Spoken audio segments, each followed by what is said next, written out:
I am a man acquainted with getting my way. When you are the ruler of a synagogue, people defer. I say to this man, that room needs cleaning out. Can you help? And he does it. He didn't want to do that. He does it. Shopkeeper wants to sell some new item. He's concerned about it. He comes and he talks to me before he buys the thing. You see? You understand? My word is law. I say it, it happens. So when my little girl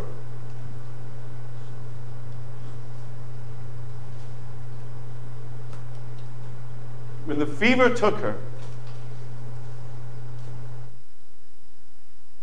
I've never felt so powerless in all of my life.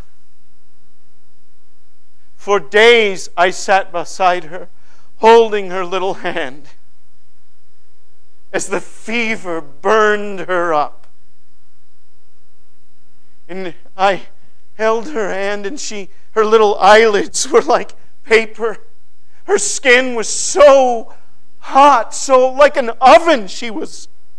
And she would toss and turn and sweat and shake.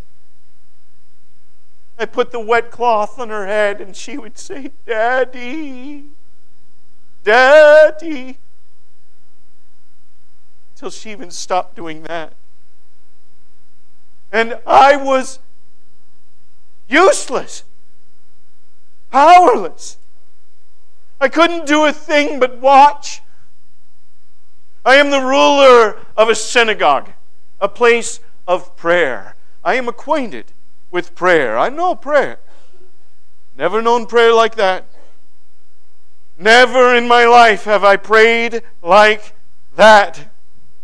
I cried out to God from the depths of my heart, "Let her live. Take me. Only let her live.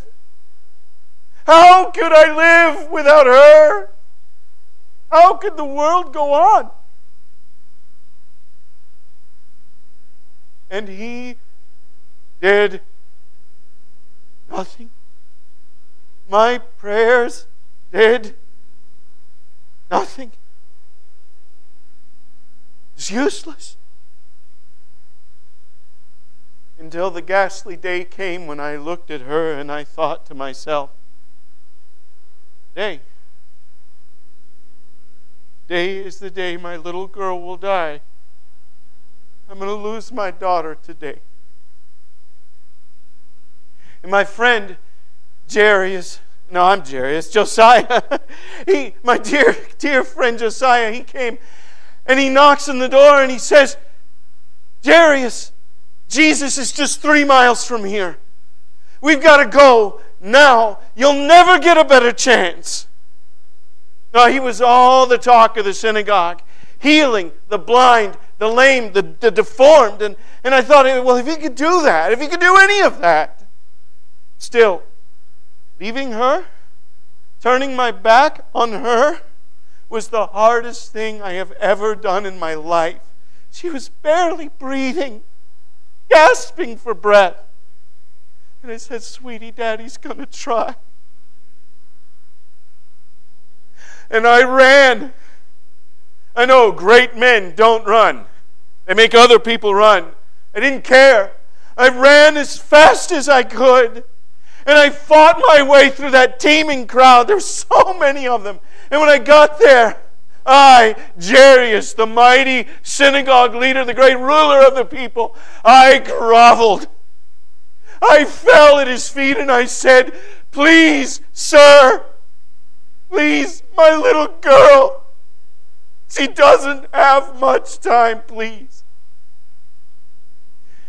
And he looked at me and he said, "Don't be afraid. I will come and heal her." But the people wouldn't get out of our way. There were so many of them, and I was shouting, "Please, move! My daughter is dying, please!" But they wouldn't move, and then suddenly he stops walking. And he says, "Who touched me?" In that crowd. And there's so many, even the disciples, his friends are saying, "You say who touched me? How can you say?" But he became indignant and insistent. "No, somebody touched me. I felt power go out of me." And then suddenly there's this woman, and she's right there, and she's been sick for 12 years. Just like my little girl. How long has she been alive? 12 years. 12 years. I thought, oh, it's a sign. She says, "No one has been able to help me, but you helped me." He didn't even mean to do it. And for the first time in I don't know how long, I thought, I am not worthless, sweetheart. Sweetheart, Daddy has found something to help you, someone who can help you. And that is when the world ended. Because I looked up, and there's Abijah, my steward. The chief of my house is standing right here. And I could tell by the look on his face. My heart ripped in half in front of me. And I thought, it's not fair. I just found him. No, it's not fair. And I began to whisper, no, no, no, no, Abijah, no. And he said, "Your daughter is dead.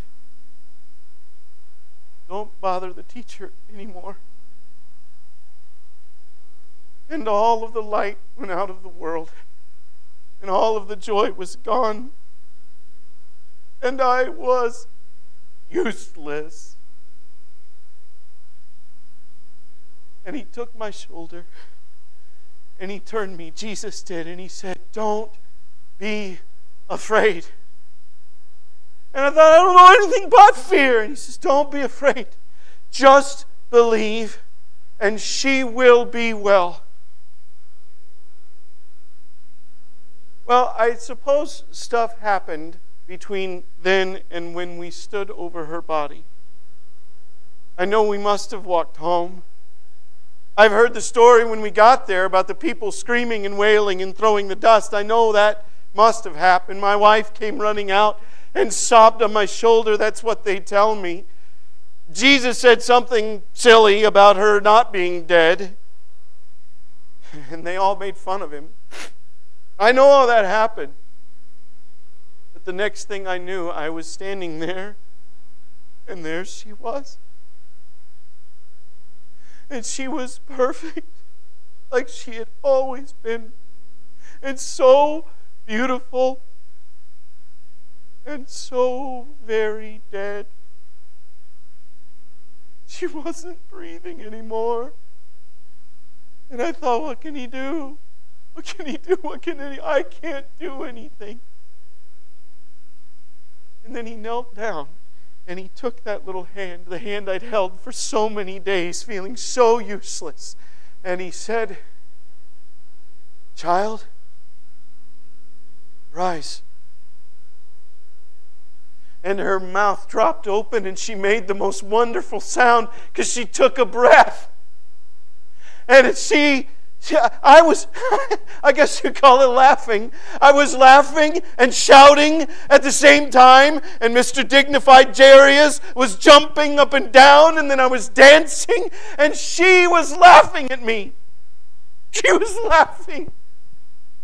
My wife came running into the room. She hadn't thought Jesus could do it. She came running in and she's screaming for joy. And the laughter went on, and it was like a song. A song I thought I would never hear again. That song that had always most delighted my heart. It was back. She's in my arms and I'm holding her. And I look at Jesus and he says, "She's hungry, Jairus. Give her some food." And then he's laughing, and we're all laughing. I will never be afraid again. I learned I'm not powerful. Thought I was. But none of that matters. because I know a man who has the power to wake the dead. And so I'm not afraid to die. I'm not afraid if other people die, because He has shown me that we have a God who rouses the dead, and nothing can threaten me anymore. As I live my life with Him, He's one who conquers death.